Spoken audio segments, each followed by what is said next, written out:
tout le monde. On se retrouve pour une nouvelle émission de On fait des vagues ce soir. Comme d'habitude, je suis avec Solène. Comment ça va, Solène? Ça va bien, merci. Et toi? Ouais, ça va très très bien, merci. Et puis ce soir, on reçoit également notre invité, donc Rodan. Comment ça va? Bien, bien, ouais. Et merci d'être là avec nous ce soir. On avait déjà eu l'occasion de t'inviter une fois précédente, mais on avait eu quelques petits soucis techniques qui avaient fait qu'on avait dû renoncer à l'émission. Mais du coup, ce soir, on se rattrape et puis on te reçoit. Donc, merci d'avoir accepté de revenir. Et puis, je vais brièvement te présenter si tu le veux bien. Donc, Rodan, tu t'appelles comme ça. Tu as 35 ans. Tu habites à Ekoto, c'est ça. Et puis, tu es ergothérapeute de formation. Ouais. Génial. Et puis, on t'invite, on te reçoit aussi parce que tu es actif dans Agisson, principalement sur la thématique des assemblées citoyennes, des chambres citoyennes. On va certainement pouvoir revenir dessus dans cette émission, mais je me réjouis parce que tu as certainement beaucoup de choses à dire intéressantes sur ce sujet. Donc peut-être qu'on peut passer à la première séquence qui est coutume un peu de notre émission, qui est celle de la vie au bol.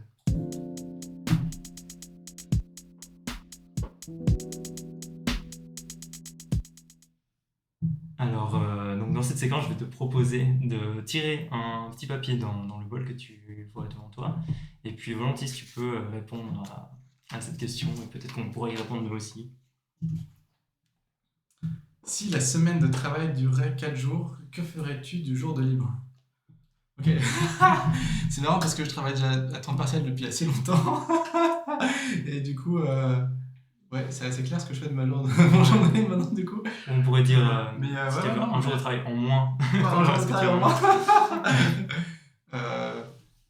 Ouais, mais actuellement, j'ai deux. Attends, j'ai combien de jours de travail fixe parce que ça a changé récemment? Ouais, j'ai à peu près 3 jours de travail fixe.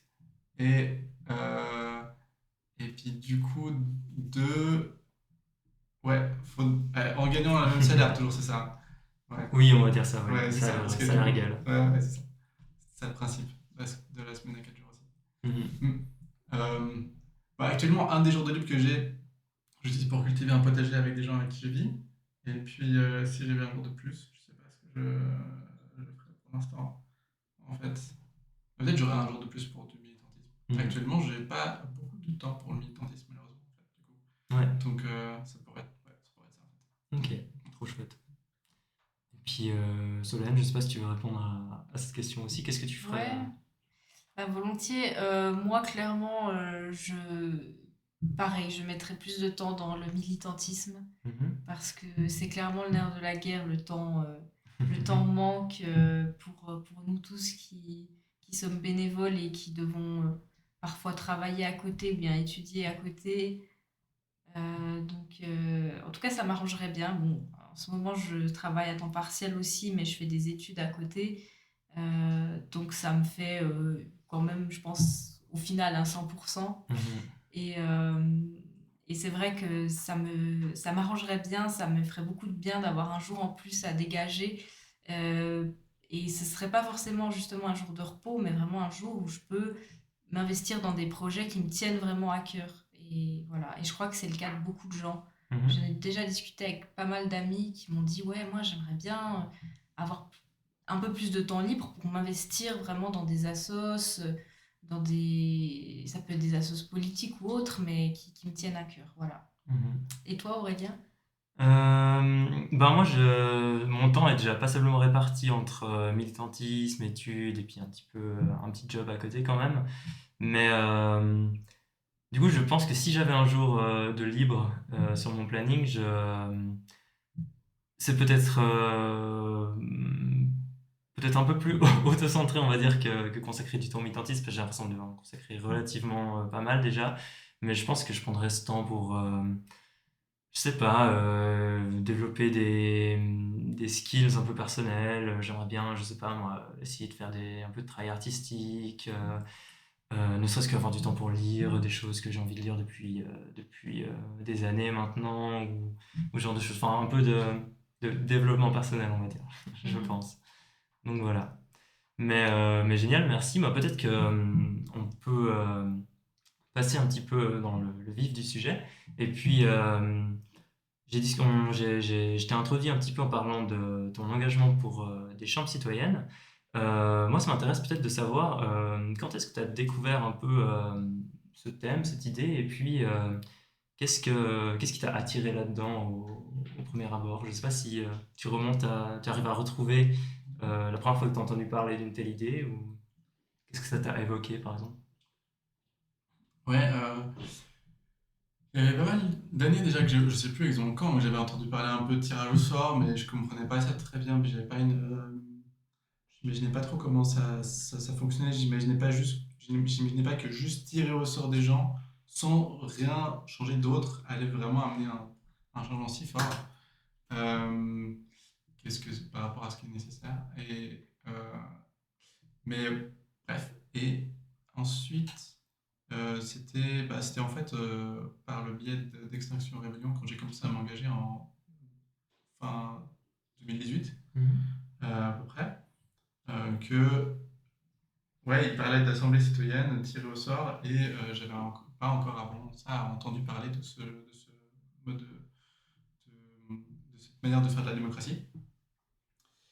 Et c'est là que j'ai commencé à entendre parler de plus en plus et puis à me renseigner, à lire un peu des informations, après voilà, à lire des livres et tout. Puis à partir de 2020, ouais, j'ai commencé voilà, à, à rejoindre un groupe de travail qui était en train de se former en Suisse sur le sujet au sein d'Extinction Rebellion pour essayer que déjà nous on comprenne un petit peu de quoi il s'agit parce que c'est un sujet qui, au premier abord, peut sembler un petit peu complexe ou surtout un peu enfin, assez inconnu, on n'a pas trop de repères en fait de à quoi ça peut ressembler. Euh, ouais, donc c'est à peu près à partir de là. Après, chambre citoyenne spécifiquement, ça Mhm. c'était plus récent, ça c'était peut-être en 2022. Ouais. Mhm. Peut-être tu peux brièvement expliquer quelle est la différence un petit peu Ouais, entre les deux modèles pour les personnes peut-être qui ne connaîtraient pas. ouais. Alors une assemblée citoyenne tirée au sort, c'est quelque chose de ponctuel, ça dure quelques mois. On tire des gens au sort dans la population, on les invite à participer et à débattre d'un sujet précis. En général, il y a une négociation avec les autorités, que ce soit communale, cantonale ou fédérale, ça dépend à quel niveau on l'organise, pour qu'il y ait une implémentation des propositions dans une certaine mesure. Ça dépend de la négociation qui est faite. Et voilà, puis ben, ces gens s'informent, délibèrent entre eux, et puis ils font des propositions qu'ils élaborent eux-mêmes. Et puis, voilà, il y a un processus qui fait que la parole euh, est équilibrée. Il y a des gens qui facilitent les discussions pour soutenir en fait le processus de décision collectif et le processus de discussion. Mhm. Ouais, voilà, enfin, c'est une manière plus, plus ancrée de vraiment penser la démocratie en fait, parce qu'actuellement la démocratie c'est vraiment en fait des enjeux de lobby, de rapport de force, de pouvoir qui sont très forts et assez peu d'écoute. Et puis là en fait l'idée c'est de remettre d'abord l'écoute au centre euh, et puis de remettre l'intérêt commun en fait ensemble au Mhm. centre. Euh, ouais. Et alors ce que c'est les chambres citoyennes, bah, en fait c'est à peu près la même chose, mais un peu plus ancré dans le pouvoir politique en fait euh, et dans la durée. Mhm. Dans les Même, institutions. ouais. Même si chaque chambre citoyenne, elle serait aussi d'une durée de quelques mois, eh ben, le, le fait que ça ait lieu régulièrement, ça serait institutionnalisé, Mhm. ça serait encadré par la loi. Et la manière dont les décisions des chambres citoyennes sont implémentées, ça serait aussi encadré par la loi. Ouais. Et donc voilà, ça serait une manière plus structurante pour la société qui ferait qu'il y aurait moins cette négociation à faire avec le système politique usuel. Mhm. Ouais. En fait, ce serait presque une procédure d'office de mettre en place une chambre citoyenne à ce moment-là, là où pour le moment ça dépend un peu de la bonne volonté et voilà, de négociation, comme tu dis, pour qu'un tel processus se mette en place. C'est Ouais, peut-être le côté que ce soit plus pérenne en fait, ou plus systématique, la principale différence, ouais. si je comprends bien. Ouais, j'imagine qu'il n'y aura pas forcément besoin de mettre en place des chances citoyennes pour tous les sujets, parce que il y a des sujets sur lesquels il n'y a pas forcément un gros clivage dans la population, il n'y a pas forcément un gros écart entre la population et les politiques. Il y a des sujets, des fois, un peu, voilà, un petit peu juste administratifs, sur il y a des choses à faire, il y a un consensus, et puis voilà. Mais pour des sujets qui sont plus complexes, ou qui divisent, euh, ou pour lesquels il y a une trop grande influence de certains lobbies, et ben là, ça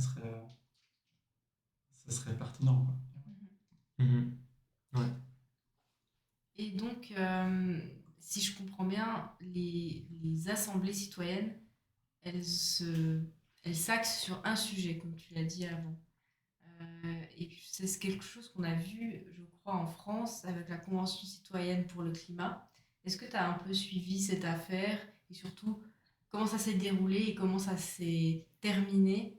Est-ce que c'est quelque chose qui a nourri un peu ta réflexion autour de, de cette idée de la démocratie autour du tirage au sort? Ouais, alors j'ai beaucoup suivi la Convention citoyenne pour le climat, quand même de différentes manières. D'ailleurs, s'il y a des gens qui s'intéressent, en fait, les vidéos de chaque session, hormis les moments où les gens délibéraient en privé, bien sûr, mais les vidéos de chaque session, en fait, sont disponibles en ligne sur YouTube si on cherche la Convention citoyenne pour le climat et qu'on cherche à suivre le processus. Alors à chaque fois, c'est parce qu'ils ont fait quand même 27 jours, donc il y a beaucoup de vidéos et c'est des journées de 8 heures. Voilà, enfin, faut avoir du temps à investir. Mais si on veut regarder en détail, on peut. Hein. Pas tout regarder. Non, j'ai pas tout regardé. Mais j'ai regardé un peu, je voulais pas. Euh, et puis, il y a des films aussi sur le sujet qui résument bien ce qui s'est passé. Euh, et puis, ouais, j'avais aussi suivi en fait, des délibérations enfin, des débats d'experts en fait, qui avaient suivi les travaux et puis qui ensuite qui avaient fait des études sur le sujet de la Convention citoyenne pour le climat, et puis qui partageaient leurs différents points de vue, leurs différentes conclusions. C'était hyper intéressant. Mais ouais, qu'est-ce que j'en tire? Bah, en fait, un truc qui a énormément fonctionné et qu'on dit peu, en fait, c'est que une énorme partie des Français qui n'avaient jamais entendu parler de tirage au sort et d'assemblée citoyenne avant, ben, en fait, ils savent ce que c'est la Convention citoyenne pour le climat, grosso modo. Ouais, ok. Et du coup, là, il y a eu un effet d'information, genre, incroyable.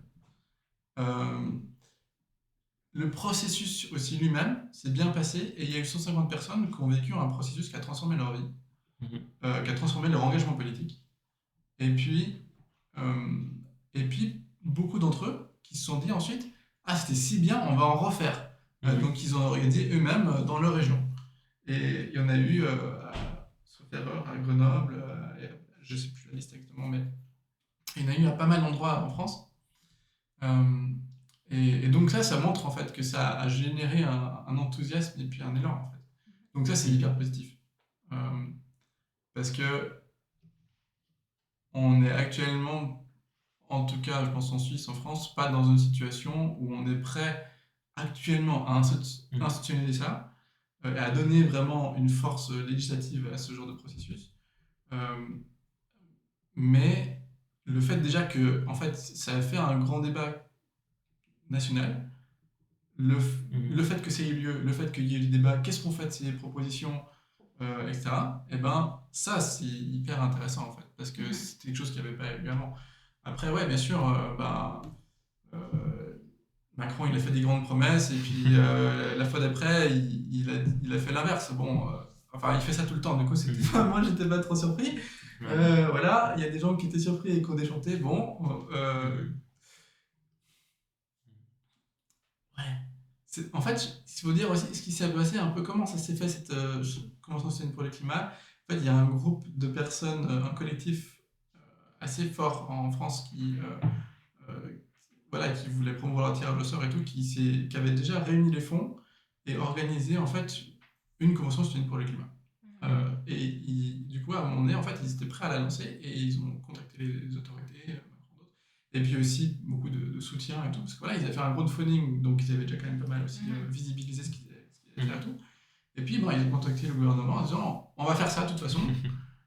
Qu'est-ce que puis voilà, il y avait une négociation, en fait, dans quelle mesure vous participez. Ok. Et, D'accord, ouais. et puis là, ben, le gouvernement s'est dit, ah ben, allez, faisons ça ensemble. Et du coup, le gouvernement a commencé à porter ça en son nom. Et bien, du coup, à investir le budget, parce que du coup, c'est passé d'un budget, je ne sais pas exactement, mais de quelques centaines de milliers d'euros, Mhm. à 5 millions. Ouais, bien Enfin, sûr. voilà. D'accord, ouais. Ouais, c'est quand même une grosse différence. Donc, tout de suite, c'était beaucoup plus possible en fait, d'avoir un meilleur processus, d'avoir une campagne de communication, d'avoir une visibilité sur le net, etc., d'avoir un bon site web avec une rediffusion, d'avoir des gens qui filment, enfin, bref, d'avoir des formations médias, d'embaucher ensuite des juristes qui transforment les décisions en projet de loi. Donc, tout de suite, le projet, en fait, il prend une grosse ampleur. Donc ça, déjà, ça, c'était en fait un excellent exemple, juste pour ces éléments-là. Mais qui était ce groupe qui de base a lancé cette affaire, puis s'est adressé au gouvernement? Démocratie ouverte. Je suis en train de la D'accord. rechercher là. Démocratie ouverte. ouverte. Mais Ouais. c'était un groupe de chercheurs ou bien d'activistes Je les connais pas très bien, hein. Enfin, je sais que c'est des D'accord. gens qui sont spécialistes de la démocratie, du tirage au D'accord. sort et de la délibération. Et puis, je sais qu'ils soutiennent ce genre d'initiative et Ok, tout, ouais. et ils ont un réseau assez construit en France, de ce que j'ai compris. Et en dehors de ça, j'avoue, je ne connais pas très bien. D'accord, oui. Mais c'est vrai que cette expérience de chambre citoyenne sur le climat, c'est, en tout cas pour moi, enfin, moi, j'en avais déjà entendu parler un petit peu avant avec, dans certains cercles et tout, mais c'est une des premières expériences grand public, on va dire, qui a visibilisé, je pense, cette question d'institutions un peu rénovées, qui permettent une participation démocratique un peu différente, etc. Donc, mais puis surtout, j'ai l'impression que le sujet, depuis cette conscience citoyenne, est relativement à la mode, ou en tout cas on l'entend un peu fleurir dans différents contextes. Il y a même eu l'Université de Lausanne qui a fait une assemblée de la transition récemment. Donc, ouais, enfin, je sais pas si c'est cette chambre citoyenne qui a essaimé un petit peu, mais en tout cas, j'ai l'impression que ça sert encore de modèle malgré la non-application de ces conclusions, ou en partie en tout cas. Enfin, j'ai l'impression que ce modèle s'est relativement popularisé, en tout cas dans passablement de cercles. Je sais pas si. Ouais, bah, tout à fait. Ouais. Ben, l'exemple de l'Assemblée de la transition, c'est vraiment un excellent exemple. Il y en a eu d'autres aussi. Il y a eu plein d'autres assemblées citoyennes qui ont lieu en Suisse et qui ont été inspirées aussi par la Convention citoyenne pour le climat. Donc ça n'a pas inspiré qu'en France, ça a vraiment inspiré largement. Et, euh, et puis aussi un autre impact très politique en fait que cette Convention citoyenne pour le climat a eu, c'est que ça a montré qu'en fait euh, la propagande euh, du milieu des entreprises et de la droite qui disait ah mais c'est de la faute de la population, vous voyez, il y a des gens qui veulent vivre comme ça, qui veulent ceci, cela, qui veulent partir en avion, ils ne sont pas prêts à changer, etc. Bon, c'est vraiment un discours hypocrite parce que c'est les mêmes personnes, enfin c'est les mêmes groupes d'intérêt qui font de la pub pour leurs produits, qui font, voilà, qui nous disent, qui construisent une société où on est obligé d'utiliser ces trucs qui ensuite nous disent ah mais vous voyez, vous voulez ça. Vous êtes irresponsable. Bon, ils nous rendent addicts à des téléphones et après ils nous disent ah mais vous avez un C'est téléphone, vrai. c'est là. Voilà. Bon, et où ils disaient digitalisent tout, puis après ils nous disent ah vous avez besoin d'un ordinateur, oui ben merci, vous avez tout digitalisé. Voilà, bon, mais donc ça, en fait ça a rendu cette hypocrisie visible parce qu'en fait ça a montré que des gens qui étaient de milieux complètement différents, qui avaient des opinions très différentes sur le sujet et tout, ben en fait après avoir pris le temps de comprendre, de s'écouter, etc., de suivre cette délibération, ben, ils arrivaient à se mettre d'accord sur des propositions très fortes. Et des propositions qui n'étaient pas juste des petits gestes individuels, des propositions structurantes pour la société qui disent ben, voilà, comment on organise les transports publics, comment on organise le fait que oui, il y a des gens qui vont se passer de voiture, mais on va faire en sorte que ce ne soit pas une peine pour eux, qu'en fait, ce soit une opportunité pour reconstruire des dynamiques locales de région, pour organiser les transports publics, pour ceci, cela. Et, euh, et donc, en fait, ça montrait qu'en fait, Parce qu'ensuite, il y a eu des sondages après la Convention citoyenne pour le climat. On voyait qu'en fait, la majorité de la population française était d'accord avec la plupart des mesures. Alors, il y en avait qui faisaient débat, d'accord, mais quand même, la plupart, genre, il y avait 70% de oui, quoi. Bien sûr. Ben, du coup, il n'y avait aucune excuse, en fait. Ouais, c'est ça.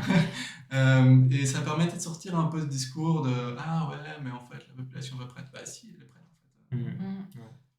Bah, c'est vrai que c'est aussi un des contre-arguments qu'on entend souvent, qui est un peu fallacieux du coup, contre ces expériences démocratiques de tirage au sort, ce genre de choses. C'est l'idée, ah non, mais on va tirer n'importe qui s'y connaît pas du tout, et autres. Alors qu'en fait, le processus est pensé justement pour apporter les connaissances, avec des auditions d'experts ou d'expertes, ce genre de choses en avance. C'est vrai que moi j'ai souvent entendu cet argument de ah non, mais on va tirer le débile du quartier ou autre, et du coup, qu'est-ce qui va décider de comment doit être la société, ce genre de choses. Mais en fait, quand on fournit un aperçu plus ou moins objectif aux gens, il n'y a pas de raison que ces personnes ne prennent pas des décisions de manière informée, on va dire. Ouais, puis en fait, il y a plein de gens qui étaient arrivés dans cette Convention citoyenne pour le climat en se disant bah, le changement climatique, c'est un truc parmi d'autres, c'est pas si grave, quoi. Ou plein de gens qui étaient dans le déni aussi. Je sais plus exactement combien, j'avais les données en tête. Attends, non, j'ai oublié. Mais voilà. Et puis, en fait, ces gens, bah, à travers ce processus, ont fini par bah, voilà, en fait, sortir de leurs préjugés sur ce sujet et puis de comprendre qu'en fait, ah, bah si, et de changer d'avis. Et puis, ben, en fait, ça aussi, c'est une expérience transformatrice sur les gens. Andrew qui a une expérience transformative sur ces gens qui étaient là dans cette assemblée, sur cette convention citoyenne pour le climat, qui est quand même spécifique. Hein, parce que normalement, la fin du processus, il y a eu un truc assez unique. Normalement, la Convention citoyenne pour le climat, à un moment donné, ils terminent leur travail, ils rendent leurs propositions au gouvernement, et puis euh, voilà, enfin, normalement, c'est comme ça que ça se fait souvent un peu les assemblées citoyennes. Et là, en fait, euh, le gouvernement s'est dit, ah, bah, vu qu'ils s'étaient quand même fortement engagés, ils ne pouvaient pas juste ne rien faire comme ça. Alors il s'est dit, bah, venez défendre vos propositions dans différents... alors je sais pas comment ça fonctionne, c'est quoi le nom exact, mais il y avait des citoyens tirés au sort qui m'avaient expliqué ça, en fait, parce que j'avais pu le rencontrer dans un événement. Mais ils avaient été invités à débattre avec des lobbies, avec des responsables de certains départements, etc. Donc, à défendre leurs propositions, en fait. Le problème, c'est qu'ils étaient en minorité, enfin, ils étaient venus, on invitait un citoyen, et puis ils étaient genre avec 8-10 personnes qui avaient des a priori forts, il y avait des lobbyistes sur la table, etc. Et puis, en fait, il y en a, ils se sont fait genre insulter, quoi. Genre vraiment, ils étaient dégoûtés, quoi. Ouais, enfin, non, des lobbyistes ont insulté des citoyens. Ah, ont insulté, Ouais, ok. Génial. il y a des citoyens qui ressortent qui se sont fait insulter par des lobbyistes comme ça, alors qu'ils étaient invités pour présenter leurs travaux, quoi. Et là, du coup, en fait, ces gens qui étaient assez naïfs sur la politique, qui avaient une certaine peut-être confiance dans les institutions et tout, ben. ils en ont pris. Voilà, ils ont pris un petit coup sur le crâne, là. Mais ça leur a permis aussi, ben, finalement, de comprendre un peu mieux comment le système dans lequel ils vivent fonctionne, en fait. Oui, effectivement, c'est une expérience fondamentale, je pense, dans son éducation politique, dans sa politisation. Mais tu parlais avant de ces citoyens, citoyennes tirés au sort qui soudainement se sentent responsables de par leur mission, de faire sérieusement leur travail. Pourquoi c'est quelque chose qui ne se passe pas pour les gens qu'on élit, justement? Enfin, on a l'impression que des fois, ils prennent pas autant au sérieux leurs tâches et leurs responsabilités, alors qu'en plus, eux, ils l'ont voulu, théoriquement. Ils ont voulu se présenter à des élections, ils ont été élus. Pourquoi ça marche mieux? Pourquoi les citoyens semblent plus investis dans leurs tâches? C'est une très bonne question. C'est difficile comme question. J'ai pas une réponse toute faite là. Après, je peux essayer d'imaginer des choses, hein. Il y a à la fois le côté temporaire, parce que on les habite pour quelques mois et Ouais. quelques week-ends. Et puis en fait, en vrai, ils ont du temps comme pour travailler les choses d'une fois à l'autre. Et puis c'est un sujet précis. Donc moi je pense voilà, il y a le côté ponctuel. Donc il y a l'enthousiasme et tout de ce moment-là, l'expérience nouvelle et tout. Ils sont pas dans un train-train depuis 10 ans et tout. Il y a aussi le fait qu'ils sont pas dans une compétition.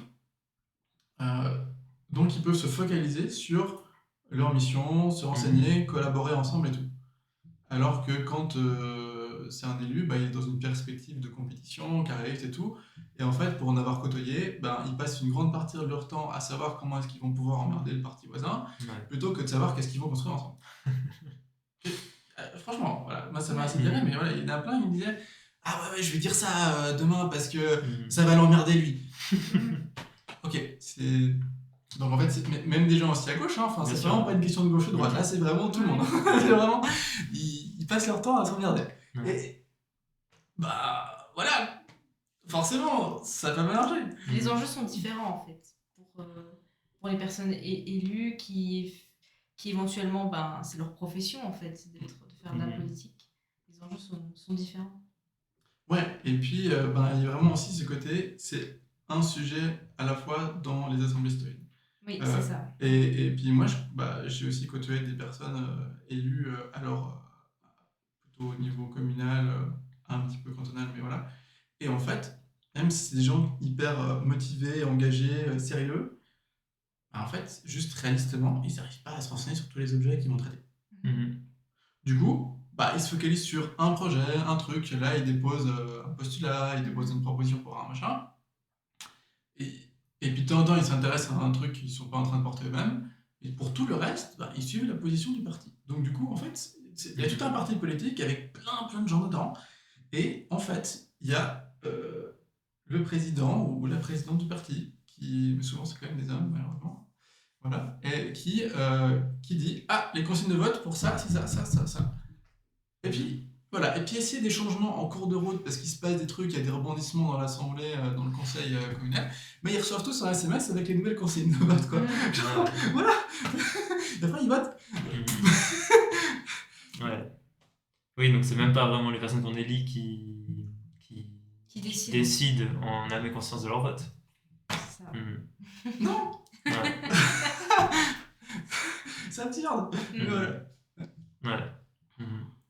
Bon, puis c'est vrai que, oui, effectivement, je pense qu'il y a cette question de la réélection, et comme on est dans une époque d'économie de l'attention, où justement faut être visible, occuper l'espace si on veut être réélu. Effectivement, il y a ce côté compétition, distinction de l'autre partie, même si parfois il y a des synergies qui pourraient être trouvées, ce genre de choses. Je pense effectivement que peut-être le facteur élu, ou alors il faudrait des élus qui pourraient ne faire qu'un mandat et ne pas pouvoir être élus, ou je sais pas. Mais ouais, peut-être qu'il y aurait soit les chambres citoyennes, soit d'autres moyens de contrer un peu ce phénomène, effectivement. Ouais, bah, la durée du mandat, c'est aussi toujours quelque chose d'assez crucial, notamment dans les expériences de tirage au sort, parce que, ouais, dans toutes les propositions un peu sérieuses que j'ai vues de tirage au sort, il y a toujours une durée assez courte du mandat tiré au sort. Parce que finalement, après, sinon, ça marche pas tant que ça. Et parce que si le mandat il est trop long, ben, il peut y avoir commencé à avoir des conflits d'intérêts, il peut y avoir plus facilement du lobbyisme et tout, parce que du coup, il n'y a plus assez cette rotation, donc en fait, les gens ils commencent un peu à s'installer dans leur poste, c'est plus facile de les contacter, de leur faire des propositions, voilà, plus facile d'influencer leurs avis. Mhm. Et ouais, et puis bah ouais, le mandat en général tire au sort maximum un an. Souvent j'ai vu ça dans plein de propositions, c'est vrai que c'est maximum un an tiré au sort. Et donc peut-être que si on avait des personnes élues aussi avec maximum un an par exemple, Mhm. bah ça ferait aussi plus de rotation. Alors c'est pas, pour moi c'est pas élection un an, pour moi c'est pas la solution, mais enfin Mhm. ça participerait quand même de quelque chose où Ouais. je pense que ça serait intéressant. Mais ça pourrait marcher seulement, je pense, quand même avec un changement de système un peu plus profond, parce que là, actuellement, le système actuel, il se base quand même sur l'expérience, vu qu'en fait, il y a un système qui est un peu complexe et où il y a plein de sujets dont on parle tout le temps, etc. Ben, et puis que le modèle de faire des propositions, de changer des lois et tout, ben, les élus que j'ai rencontrés qui étaient là depuis quelques mois, ils ne se sentaient pas très confiants, ils avaient l'impression de ne comprendre rien à ce qu'ils faisaient. Ouais. Ben, il y a quand même ce truc où c'est nécessaire d'être là depuis longtemps, mais c'est parce que le système il est conçu pour des Ouais. gens qui font ça de leur carrière. C'est ça, oui. Et donc en fait, si on veut avoir des mandats courts ou des mandats qui ressortent, ou les deux, eh ben, il faut quand même un changement en profondeur du système politique, sinon juste un mandat court, ça ne fera pas tel quel, quoi. D'ailleurs, ce changement institutionnel, tu as essayé de le faire avec d'autres camarades au sein d'Agisson, justement avec l'initiative pour des chambres citoyennes. Est-ce que tu peux un peu nous expliquer en quoi consiste ou consistait cette initiative et quel est son sort en fait aujourd'hui? Ouais, ben, alors ouais, on avait lancé au début 2022, je crois, peut-être en mars, on avait commencé à réfléchir à un projet d'initiative sur les assemblées citoyennes. Et puis après, on avait discuté avec différents experts. Et puis il y avait un expert qui avait une proposition qui était en train de finaliser justement, qui est en train de finir d'écrire, pour des chambres citoyennes législatives en fait. Et, euh, et puis bah, ça nous avait inspiré. Et puis du coup on s'est dit, bah, allez, on va essayer d'implémenter ça, quoi. Et on s'était pas dit qu'on allait réussir. C'était pas ça notre but. Notre but c'était... parce qu'on s'est dit que même si l'initiative était... on pouvait commencer à récolter des signatures pour, probablement en votation ce serait refusé. Mais notre but c'était de nous-mêmes essayer d'envisager c'est quoi notre horizon à long terme, et puis en fait qu'est-ce qu'on veut vraiment, plutôt qu'un petit changement, un petit truc réformiste ou une assemblée citoyenne ponctuelle qui change pas trop les choses. Ben, en fait on voulait essayer de clarifier pour nous-mêmes, genre c'est quoi un peu ce qu'on souhaiterait vraiment. Et voilà, et du coup on est parti à fond là-dessus. Et puis après il y a eu quelques mois, voilà, des discussions avec les juristes de l'État pour voir ce qu'ils disaient. Ah ouais, ça ils savaient pas trop ceci, cela. On a ajusté un petit peu de propositions avec des avocats qui nous sont soutenus et puis qui ont relié nos propositions.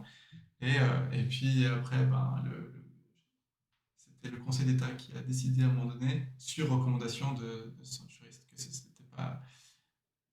que notre initiative n'était pas constitutionnelle, parce qu'elle ne respectait pas l'article 51 de la Constitution fédérale.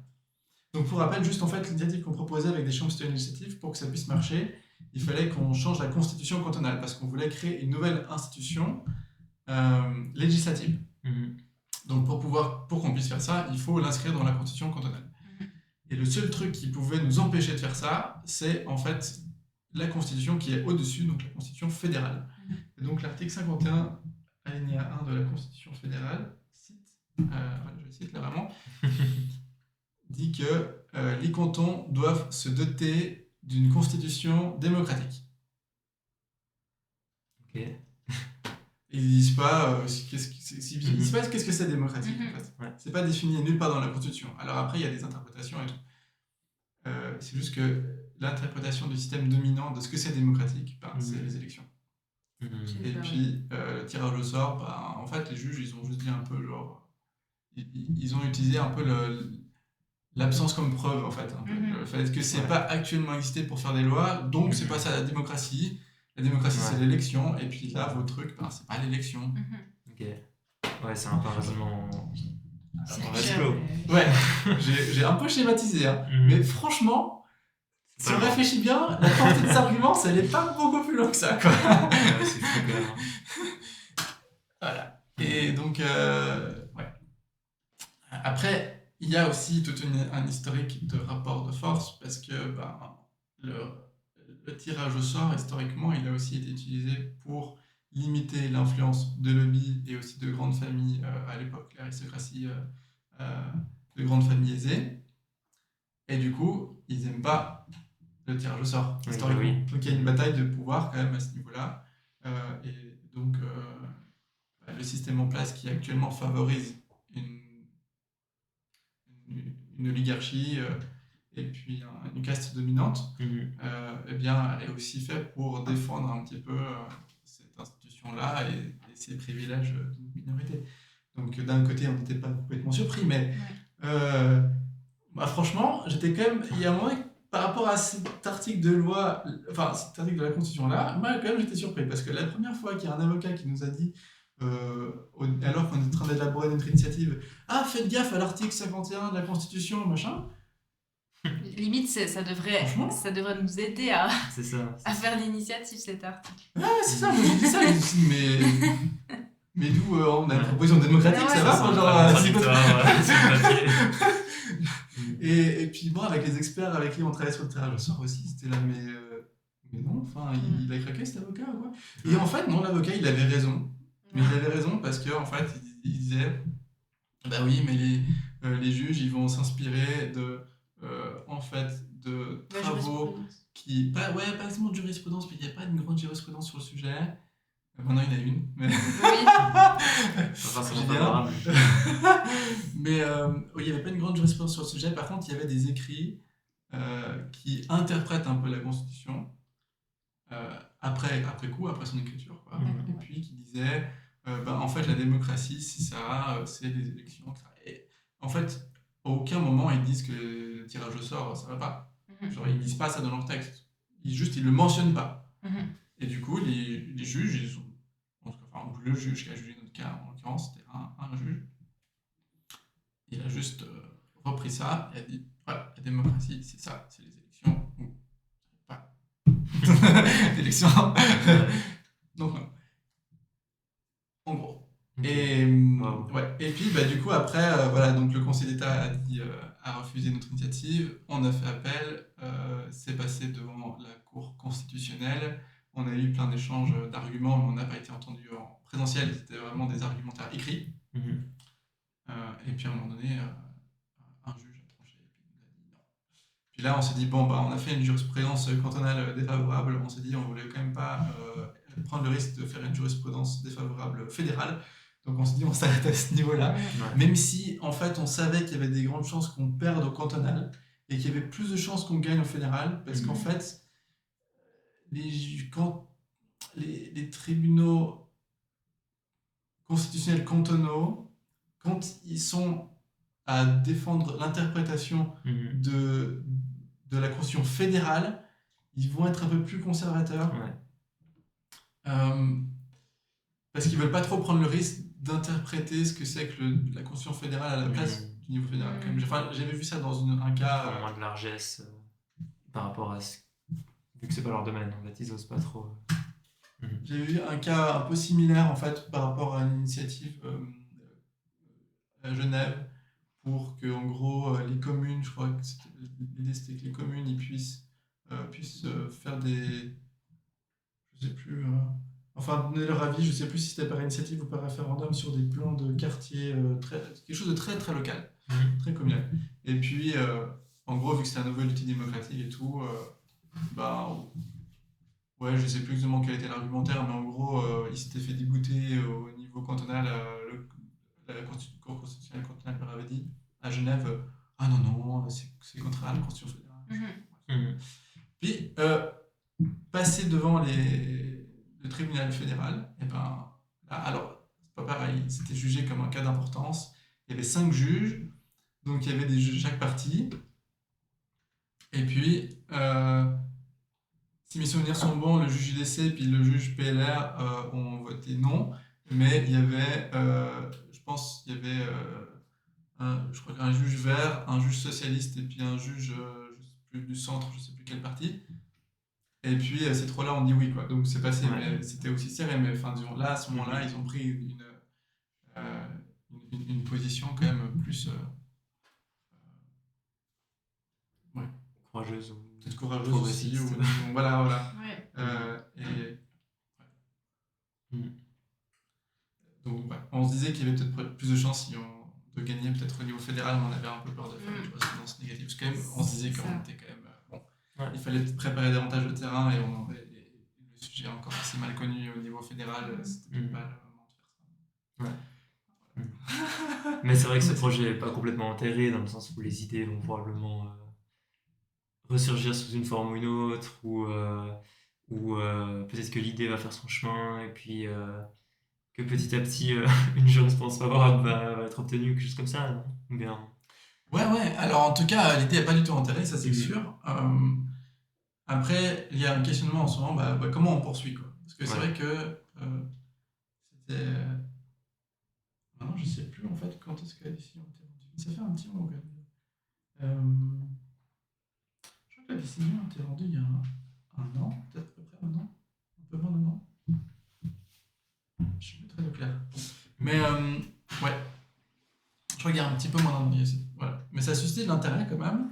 Et puis ça a ouvert des nouvelles possibilités, des nouvelles conversations, des nouvelles perspectives. Puis là, on se dit, voilà, en fait, on a une idée un peu plus claire de notre horizon à long terme. On a pu parler de cette proposition avec des élus aussi, avec des partis, donc ça a fait un peu un débat. Et puis on se demande comment on construit le chemin vers ça. Maintenant qu'on voit un peu quels sont les obstacles, qu'est-ce qui bloque, et puis qu'on comprend un peu mieux qu'est-ce qu'on peut nous opposer en fait à ce projet, on peut aussi dessiner un chemin qui permet d'atteindre ça, sachant que ce ne sera pas tout de suite. Mais voilà. Ça donne quand même une perspective, et ça, je pense, c'est important aussi, dans le militantisme aussi. Pour moi, c'est important d'avoir une perspective à long terme, de voir qu'est-ce qu'on peut atteindre l'année prochaine. C'est hyper important, parce que c'est ce que je fais maintenant. Mais des fois, après j'ai fini un truc, et puis j'ai mis beaucoup d'efforts pour ça, après je me demande, en fait, je vais où? Puis là, de me dire, ok, en fait, il y a cet horizon qui est lointain, là. C'est chouette, comme ça j'ai un cap que je peux continuer. Intéressant, ouais. Puis en parlant du coup d'engagement avec un cap à suivre ou pas, tu nous as dit que tu as fait partie notamment d'Extinction Rebellion. Est-ce que avant ça, ou tu as eu d'autres expériences, ou bien c'était véritablement ta première expérience militante? Comment est-ce que tu as arrivé un peu dans ce monde bizarre et étrange des gens qui essaient de changer un peu le monde? Bon, ça faisait longtemps que j'ai rêvé un petit peu de changer des choses dans le monde, mais j'étais pas vraiment engagé. Enfin, j'avais fait un petit peu d'engagement dans l'association étudiante à l'école, mais vraiment très très peu. Quoique ça m'a quand même mis en contact avec quelques gens un peu plus politisés que moi. Mais ouais, sinon, je sais pas, jusque-là, j'avais tendance plutôt à me renseigner sur la politique, et puis de temps en temps vaguement aller en manif, de temps en temps en mode hyper chill, quoi. Et ouais.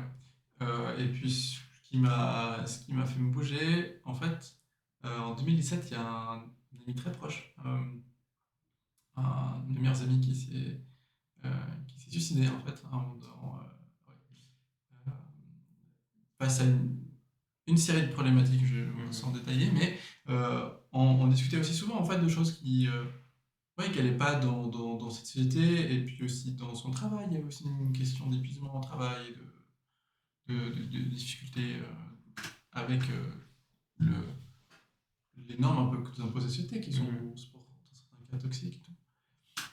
Et puis en fait, à un moment donné, ce qui m'a percuté après quelques mois après avoir vécu le deuil, en fait, je me suis dit, mais en fait, il y a des choses qui sont importantes dans la vie comme ça, et c'est pas juste abstrait. Enfin, il y a des choses qui vont pas, et c'est pas abstrait, c'est concret, en fait, et c'est pas dans peut-être un avenir lointain encore, en fait, c'est proche de moi, ça touche la vie des gens, et ça amène aussi à la mort de gens qui sont aussi proches, en fait. Enfin, ça m'a touché personnellement. Puis je me dis, il y a des choses qui sont importantes, et puis je pourrais peut-être pas continuer à espérer qu'elles se résolvent un jour, dans 20 ans, je sais pas quoi.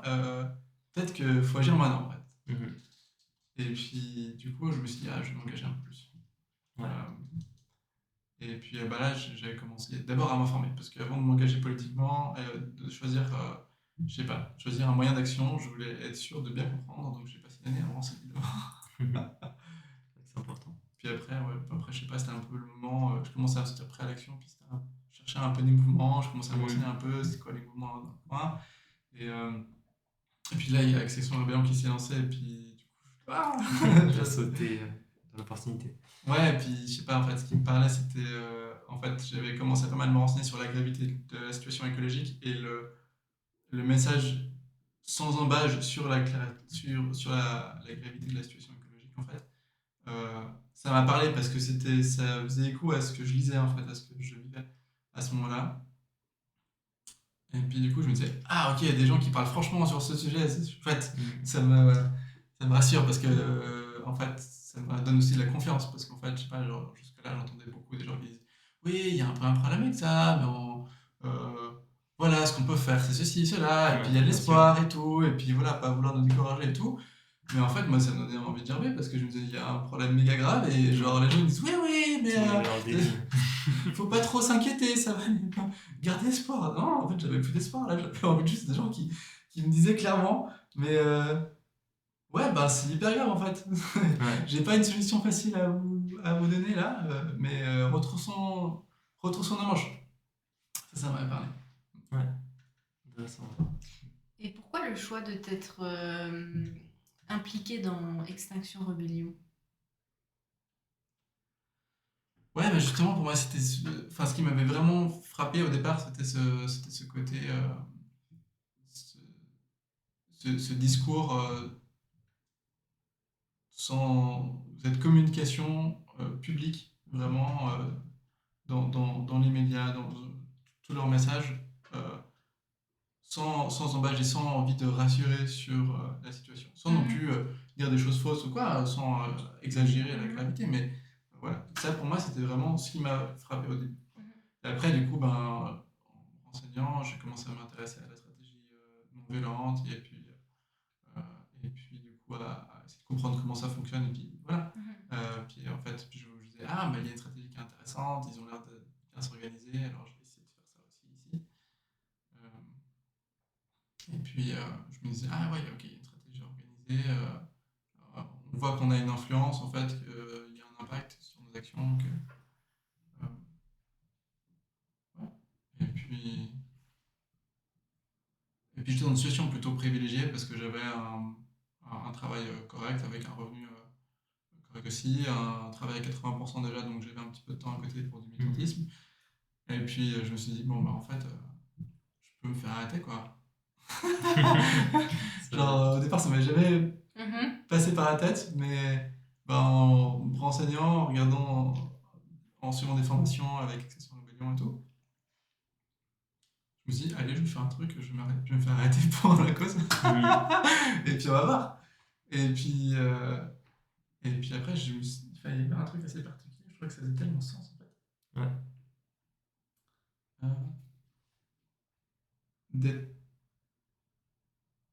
de, ça faisait tellement sens comment dire, de tenir bon par rapport à ce qui est important pour moi et de prendre position jusqu'au bout en fait. Enfin, sans à un moment donné me dire ah ok, bon maintenant, bah, on m'a dit qu'il fallait que je me taise, alors je vais rentrer chez moi tranquillement et puis je vais me dire bon bah tant pis, on verra ce qui se passe Ouais. demain.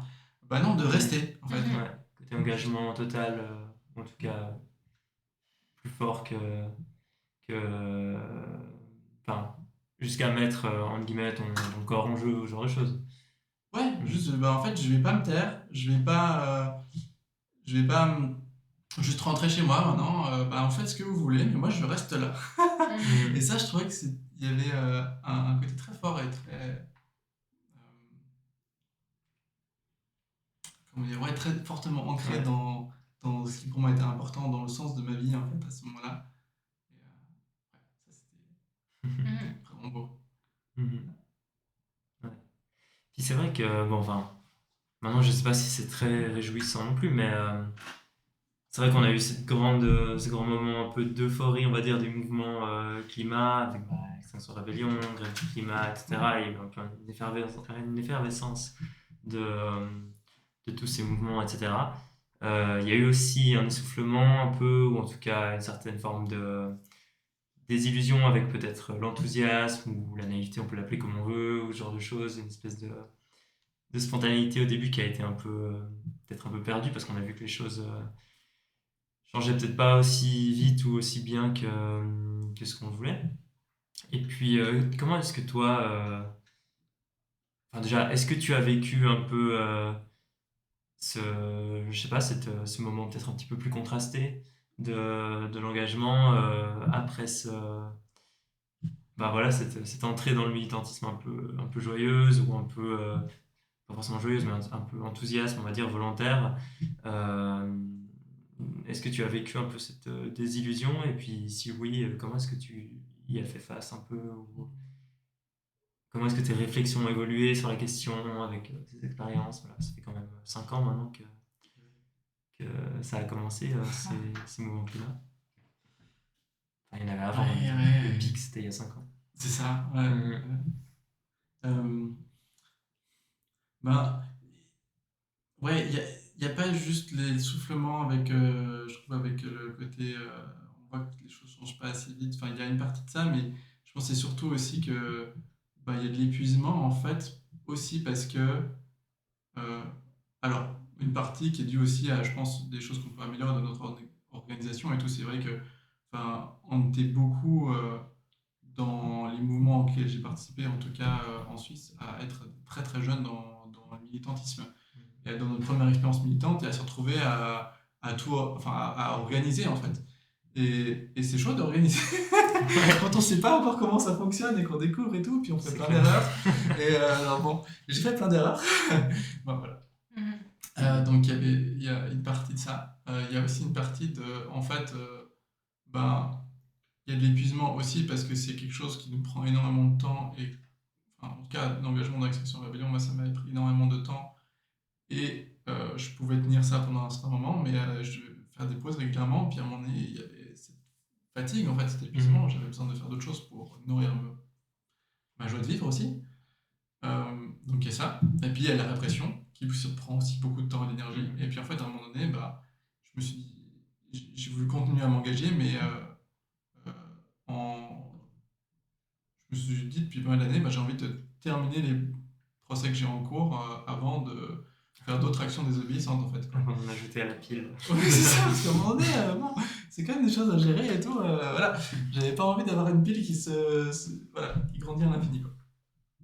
Et, et puis, moi, je voyais quand même l'impact de nos actions. Il y a des actions, quelques belles victoires et tout. Et puis, euh, euh, et certaines très concrètes le jour même, et certaines où on voit plutôt en effet sur un moyen terme. Mais voilà. Et, et puis, c'est plutôt qu'en fait, bah, à un moment donné, juste, je peux pas répéter ce même mode d'action pour lequel je subis une répression indéfiniment, Mhm. quoi. Mhm. Donc j'ai utilisé d'autres moyens d'action. Il y a beaucoup de gens que je connais qui sont dans cette situation-là. Euh, il y a aussi ben, un questionnement sur les moyens d'action, sur la stratégie. C'est vrai qu'à un moment donné, je me disais, bon, ben, Extinction Rebellion, en fait, même si on était plus nombreux, parce que ça, à un moment donné, je me disais, bon, mais en fait, ce qui me gêne, c'est que, en fait, on n'arrive pas facilement à augmenter le rapport de force. Mhm. Si on était plus nombreux, on pourrait, parce qu'on avait des stratégies pour augmenter notre rapport de force si on était plus nombreux, mais on avait la peine à attendre autant de gens parce que ben, les gens ont aussi besoin de sécurité, d'utiliser ces méthodes où on se met à risque comme ça, à risque de répression. Ça amène de l'insécurité dans la vie des gens et c'est vrai que c'est pas évident à gérer. Mhm. Euh, donc bon, il y avait la difficulté à massifier et puis il y avait aussi, bah, ouais, en fait, c'est stratégique, même si on était plus nombreux, mais comment on allait vraiment changer la société en profondeur. Et ça, c'était je pense, quelque chose où c'était en partie réfléchi, et en partie, je trouvais qu'il y avait un peu des lacunes. Alors ça, c'est une question qui m'habite depuis quelques temps, Mhm. Hum, et sur lesquelles j'ai pas encore de réponse. Mais voilà. Euh, et puis sinon, ben, ouais, ces temps, j'ai aussi essayé davantage de faire des choses qui me redonnent un horizon un petit peu à moyen long terme dans ma vie. Parce Mhm. qu'à un moment donné, je m'étais dit, eh ben, je mets toute mon énergie maintenant pour la cause, et puis je pense pas Mhm. à plus tard. Ce qui faisait sens aussi dans une période où j'étais surtout voilà, focalisé sur la peur d'une, ouais, d'un effondrement, d'une. problématiques écologiques qui peuvent arriver aussi relativement rapidement, enfin, voilà, à en fait passer dans une situation où ben oui, je garde les changements que j'ai faits dans mon mode de vie, je garde mon engagement politique aussi, mais je passe aussi pas mal de temps à aussi juste reconstruire enfin, un nouveau type de vie dans lequel je me dis, ben, je peux avoir de la joie dans cette vie-là dans les années à venir, quoi. C'est vraiment, c'est aussi important. Du coup, j'ai visité un peu plus des éco-villages, des écolieux, pour essayer de m'inspirer comment est-ce que j'ai envie de vivre de manière qui fait du sens. Mhm. Mm. Ouais, voilà. Ouais. Puis c'est vrai que du coup, ben, on n'en a pas encore parlé, mais du coup, tu pratiques un petit peu, on pourrait dire, une forme d'engagement un peu dans ton quotidien, parce que tu vis bah, en coloc, ou je sais pas comment tu appelles ça, en communauté, ou en tout cas enfin, tu m'en avais parlé une fois en dehors de la caméra, mais voilà, tu as un peu poursuivi peut-être cette réflexion aussi, ben, ne serait-ce que dans ton habitat, dans ta vie quotidienne, ou ce genre de choses, si je me trompe pas, c'est bien ça? Ouais, ouais. Bon, alors voilà, là, pour l'instant, notre petite communauté, on est 6 personnes. Voilà, ça a été créé très récemment, donc on est encore en train d'essayer de définir qu'est-ce qu'on veut faire, comment on veut vivre ensemble et tout. C'est vrai qu'il y a une dimension écologique quand même dans notre manière de vivre. On est dans une ancienne ferme en campagne, donc du coup, on a un peu plus de possibilités pour voilà, avoir un potager, pour des choses comme ça. Euh, pas tout est parfait, hein, la maison dans laquelle je suis n'est pas très bien isolée. Un truc qui est bien, c'est que depuis 30 ans dans cette maison, il y a des panneaux solaires thermiques.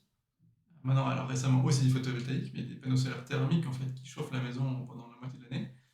Et par exemple, ces derniers jours, ben, il faisait beau, du coup on n'a pas eu le temps de faire un feu alors parce qu'on chauffe la maison au bois. Euh, Ce qui n'est pas parfait non plus, hein, mais voilà. Et, et donc ça, bah, c'est quand même pas mal pendant une partie de l'année. L'eau chaude pour le quotidien, bah, en fait, elle est faite avec le solaire d'une manière qui est en fait assez écologique parce que bah, construire des panneaux solaires électriques, bon, ça, ça demande des terres rares, des ressources à l'autre bout du monde, voilà, c'est pas fou. Même si ça reste mieux que de faire de l'électricité avec du charbon, par exemple. Évidemment. Mais voilà.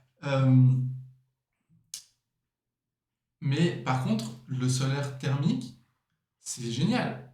Enfin, c'est vraiment juste quelques bêtes tuyaux en fer, peints en noir, comme ça, éventuellement avec un miroir, et puis une façade vitrée, comme ça, il y a ces tuyaux qui passent. Ouais. Et puis, il n'y a même pas besoin de pompe, hein. L'eau qui chauffe, elle monte dans les tuyaux, et puis voilà. C'est c'est juste incroyable. Mhm. Et, ouais. Et puis, ça se répare très bien, quoi. Enfin, en général, ça n'a juste pas besoin d'être réparé, parce que c'est juste des bêtes tuyaux en métal. Ouais, c'est low-tech, Ça, mais ça ça marche fonctionne bien. bien. Mais s'il y a besoin de les réparer, ben, c'est facile, quoi. C'est Ouais. pas un truc hyper technologique, hyper pointu, que genre, euh, à la limite, il faudrait tout casser et racheter tout neuf. Non, non, là, c'est un truc que tu peux réparer. Mhm. Ouais, Génial. il y a tout un truc comme ça. Après, surtout, ben, apprendre à vivre ensemble, je Oui. pense. Oui, il y a Et, cette dimension-là aussi. Ouais. et pour une dynamique qui a un peu plus de partage, de résilience et tout, ben, de vivre dans des petits groupes dans lesquels on peut se faire confiance, ensemble, on peut plus facilement s'adapter à des changements, à des catastrophes, se soutenir. Et puis, du coup, ben, apprendre à vivre ensemble et à se faire confiance dans des groupes. Mhm. Ça, je pense que c'est aussi une des clés. Ouais.